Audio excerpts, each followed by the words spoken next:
नमस्ते मित्रों, जय श्री राम, जय रेवत। दोस्तों, इससे पिछला भाग आप सभी ने देख ही लिया होगा। ये अभी दुर्योधन के वध का जो है विषय चल रहा है और ये 2-3 भागों में पूरा कर दूंगा मैं, वरना वीडियो काफी ज्यादा लंबी बन जाएगी। तो अभी हम इस भाग में देखेंगे कि दुर्योधन का किसी एक पांडव के साथ गदा युद्ध के लिए तैयार होना, ठीक है ना। तो इसको देखते हैं। अपना इतिहास दोस्तों, ये छोटी छोटी जानकारियां हैं, इसको थोड़ा ध्यानपूर्वक सुना कीजिए और काफी लाभ मिलता है इन चीजों को जानकारी से। आपके स्वयं के जीवन में काफी ज्यादा परिवर्तन आएगा जब आप ढंग से अपना इतिहास पढ़ेंगे। तो देखिए, राजन युधिष्ठिर ने जब दुर्योधन को इस प्रकार फटकारा, तब जल में स्थित आपके पुत्र ने मन ही मन युद्ध का निश्चय किया और राजा युधिष्ठिर से इस प्रकार कहा, तुम सभी पांडव अपने हितैषी मित्रों से युक्त हो, तुम्हारे पास रथ और वाहन भी विद्यमान है। मैं अकेला थका मांदा रथहीन और वाहन शून्य हूँ। तुम्हारी संख्या बहुत है। तुमने रथ पर बैठकर नाना प्रकार के अस्त्र शस्त्र लेकर मुझे घेर रखा है। फिर तुम्हारे साथ मैं अकेला पैदल और अस्त्र शस्त्रों से रहित होकर कैसे युद्ध कर सकता हूँ?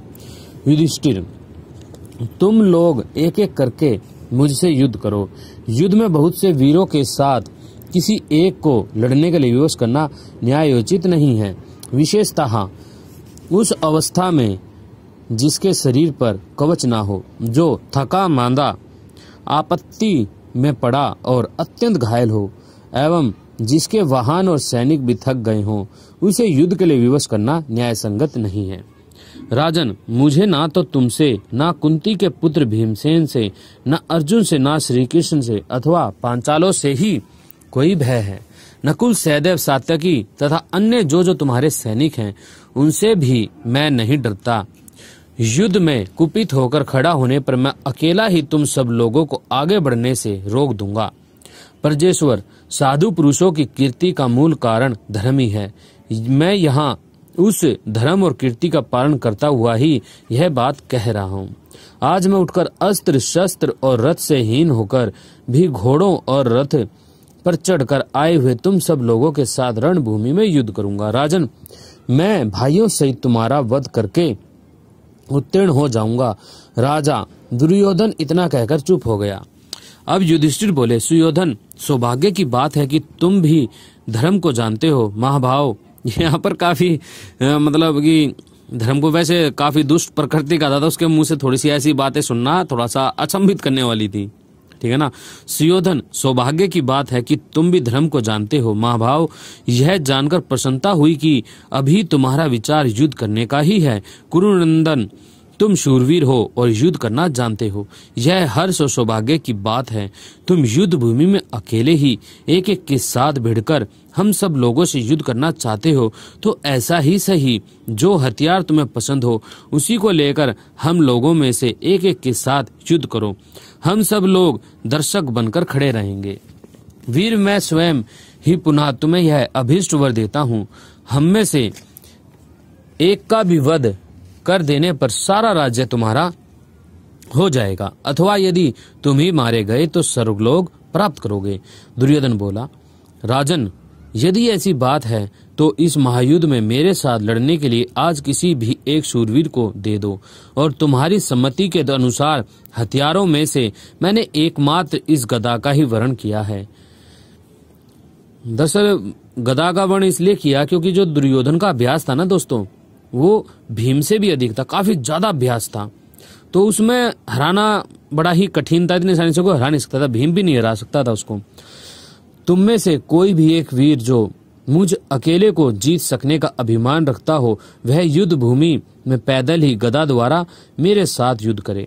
रथ के विचित्र युद्ध तो पग पग पर हुए हैं, आज यह एक अत्यंत अद्भुत गदा युद्ध भी हो जाए। महाभाव, मैं गदा द्वारा भाइयों सहित तुम्हें जीत लूंगा। युधिष्ठिर, मुझे युद्ध करने में इंद्र से भी कभी घबराहट नहीं होती। युधिष्ठिर बोले, गांधारी नंदन सुयोधन, उठो उठो और मेरे साथ युद्ध करो। बलवान तो तुम हो ही, युद्ध में गदा के द्वारा अकेले ही एक वीर के साथ भिड़कर अपने पुरुष तत्व का परिचय दो। एकाग्रचित होकर युद्ध करो। यदि इंद्र भी तुम्हारे आश्रयदाता हो जाएं, तो भी आज तुम्हारे प्राण नहीं बच सकते। कोड़े की मार नहीं सह सकता। राजन, जैसे उत्तम घोड़ा कोड़े की मार नहीं सह सकता, वैसे ही वचन रूपी चाबुक से बारंबार पीड़ित किया जाता हुआ दुर्योधन युधिष्ठिर की बात को सहन न कर सका। आपका वह पराक्रमी वीर पुत्र बड़े वेग से गदा लेकर पानी को चीरता हुआ प्रतापी सूर्य के समान बाहर निकला। शत्रुओं का दमन करने वाले महाभाव दुर्योधन को हाथ में गदा लिए जल से निकला हुआ देख समस्त प्राणी ऐसा मानने लगे मानो दंडधारी यमराज प्रकट हो गए हों। उसे जल से बाहर निकला देख समस्त पांचाल और पांडव हर्ष से खिल उठे, एक दूसरे से हस्तालिंगन करने लगे। राजन मतलब उनसे हाथ मिलाने लगे। राजन उनके इस हाथ मिलाने को दुर्योधन ने अपना उपाय समझा, अतः उसने क्रोधपूर्वक आंखें घुमाकर पांडवों से इस प्रकार कहा। पांचालों, दुर्योधन बोलता है, पांचालों और पांडवों, इस उपवास का फल तुम्हें अभी भोगना पड़ेगा। मेरे हाथ से मारे जाकर तुम तत्काल यमलोक में पहुंच जाओगे। युधिष्ठिर, तुम लोग एक एक करके मेरे साथ युद्ध के लिए आते जाओ। युद्ध भूमि में किसी एक वीर को बहुसंख्यक वीरों के साथ युद्ध के लिए विवश करना न्याय संगत नहीं है। अब युधिष्ठिर बोलते हैं, बहुत से योद्धा मिलकर किसी एक वीर को ना मारें। यदि यही धर्म है तो तुम्हारी सम्मति से अनेक महारथियों ने अभिमन्यु का वध कैसे किया। प्रायः सभी प्राणी जब स्वयं संकट में पड़ जाते हैं तब अपनी रक्षा के लिए धर्म शास्त्र की दुहाई देने लगते हैं और जब अपने उच्च पद पर प्रतिष्ठित होते हैं उस समय उन्हें परलोक का द्वार बंद दिखाई देता है। वीर भरत नंदन, तुम कवच धारण कर लो, अपने केशों को अच्छी प्रकार बांध लो तथा युद्ध की और कोई आवश्यक सामग्री जो तुम्हारे पास ना हो वह भी ले लो। वीर, मैं पुनः तुम्हें एक अभीष्ट वर देता हूँ। पांचों पांडवों में से तुम जिसके साथ युद्ध करना चाहो उस एक का ही वध कर देने पर तुम राजा हो सकते हो, अथवा यदि स्वयं मारे गए तो सर्वलोक प्राप्त कर लोगे। शूरवीर, बताओ, युद्ध में प्राणों की रक्षा के सिवा तुम्हारा और कौन सा प्रिय कार्य हम कर सकते हैं। राजन, अब संजय कहते हैं, राजन, युधिष्ठिर के ऐसा कहने पर आपके पुत्र ने स्वर्ण में कवच और स्वर्ण जटित विचित्र शीर शस्त्राण धारण किया। राजन, युद्ध के मुहाने पर सुसज्जित हो कवच बांधे और गदा हाथ में लिए आपके पुत्र दुर्योधन ने समस्त पांडवों से कहा, भरतभूषण, तुम्हारे भाइयों में से कोई एक मेरे साथ गदा द्वारा युद्ध करे। मैं सहदेव, नकुल, भीमसेन, अर्जुन अथवा स्वयं तुमसे भी युद्ध कर सकता हूँ। मैं ऐसा समझता हूँ कि गदा युद्ध में मेरी समानता करने वाला कोई दूसरा कोई नहीं है। गदा के द्वारा सामने आने पर मैं तुम सभी लोगों को मार डालूंगा। मुझे स्वयं ही अपने विषय में ऐसे गर्वीले वचन नहीं बोलने चाहिए, तथापि कहना पड़ता है, अथवा कहने की क्या आवश्यकता, मैं तुम्हारे सामने ही सब सत्य कर दिखाऊंगा।